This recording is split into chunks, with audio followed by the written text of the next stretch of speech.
Hello everyone, Assalamu alaikum. Welcome to my another vlog or video.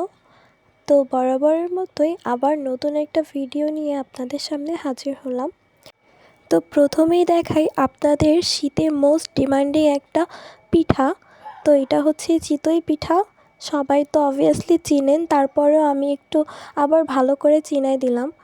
আমার চিতই পিঠা অতটা পছন্দ না হলেও ভাপা পিঠাটা কিন্তু ভালোই লাগে খেতে, কারণ ভাপা পিঠার মধ্যে গুড়, নারকেল সব কিছু মিলে যে একটা কম্বিনেশন, যার কারণে ভাপা পিঠাটা আমার খুবই বেশি প্রিয়।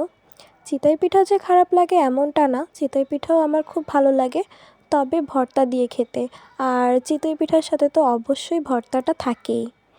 যাই হোক, এখানে আজকে আমরা একটু হাঁটতে বের হয়েছিলাম, তো সেজন্যই ভাবলাম যে ছোট করে একটা ভিডিও করে নিই। তো ওখানে বানানো হচ্ছিল পিঠা, আর এখানে বসেছিল ফলের একটা দোকান। একটা দোকান না, অনেকগুলো ফলের দোকানই বসেছিল। আবার এখানে ছিল মুড়ি মাখা। তো আমার মনে চাইলো একটু মুড়ি মাখা খাই। তো এখানে আমি মুড়ি মাখা অর্ডার দিয়ে দিলাম, আর কি ঝালমুড়িটা। তো এখানে এই যে একটা আঙ্কেল সুন্দর করে ঝালমুড়ি বানাচ্ছিল। আর আশেপাশে দেখতেই পাচ্ছেন যে কতটা অন্ধকার।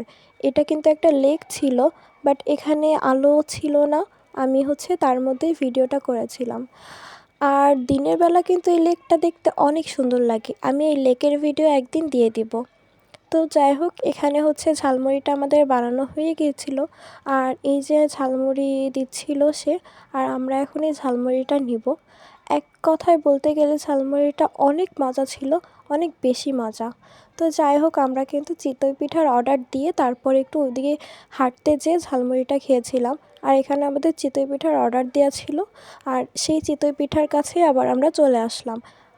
পিঠাটা এখানে বানানো হচ্ছিল, আর আমি আশেপাশে একটু ঘুরে ঘুরে দেখছিলাম, কারণ চিতই পিঠা বানানোর এখানে অনেক সিরিয়াল পড়ে গিয়েছিল। আশেপাশে আরও পিঠার দোকান ছিল, কিন্তু এই আন্টির পিঠাটা অনেক মজা হয় দেখে এনার কাছ থেকে নেওয়ার জন্য মানুষ সিরিয়াল দিয়ে বসে থাকে। ওই জন্য আমরাও সিরিয়াল দিয়ে বসেছিলাম।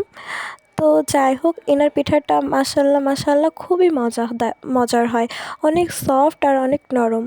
তো তারপরে চলে আসছিলাম একটু পাশে একটা হসপিটালে, কারণ এই হসপিটালে আমরা একটা রুগী দেখতে আসছিলাম, আমাদেরই একজন রিলেটিভ। তো যাই হোক, এটা খুলনা আবু নাসের হসপিটাল। আর এই হসপিটালের ভিডিওটা করার কারণ এই হসপিটালটা খুবই নিরিবিলি একটা হসপিটাল। এই হসপিটালটা হার্ট এবং কিডনির জন্য অনেক ভালো। যাই হোক, তো এখানে বেশি রুগী দেখা যায় না তেমন একটা, খুবই সামান্য রুগীর।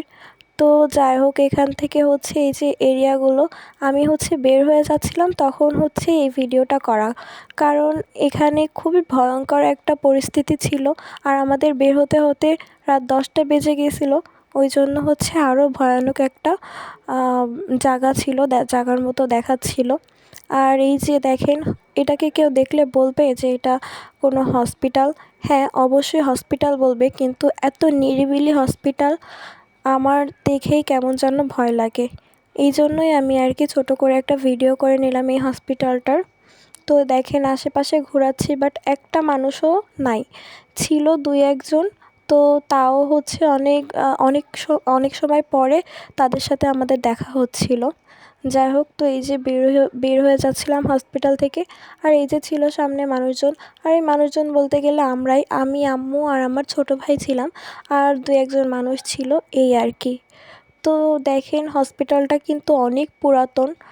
আমার তো কেমন যেন গায়ে ভার হয়ে যাচ্ছিল, কারণ এই হসপিটালটা খুবই ভয়ানক লাগছিল আমার কাছে। যাই হোক, এটাই ছিল ভিডিওটা হসপিটালের। তো হসপিটাল থেকে বের হয়ে যাচ্ছি আমরা এখন।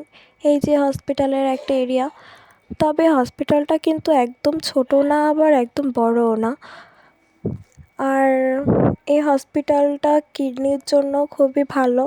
যারা কিডনি রোগী আছে তারা এক কথায় খুলনা আবু নাসের হসপিটালে চলে আসে। আর আমি যে ফার্স্টে একটা লেক দেখিয়েছিলাম, ওটা কিন্তু এই আবু নাসেরেরই পাশে একটা লেক। তো এই যে বের হয়ে যাওয়ার পথে। তো আজকে এই ভিডিওটা এই পর্যন্তই। আশা করি আপনাদের সবার অনেক ভালো লেগেছে। আর ভালো লাগলে অবশ্যই আমার চ্যানেলে একটা সাবস্ক্রাইব করে পাশে থাকবে।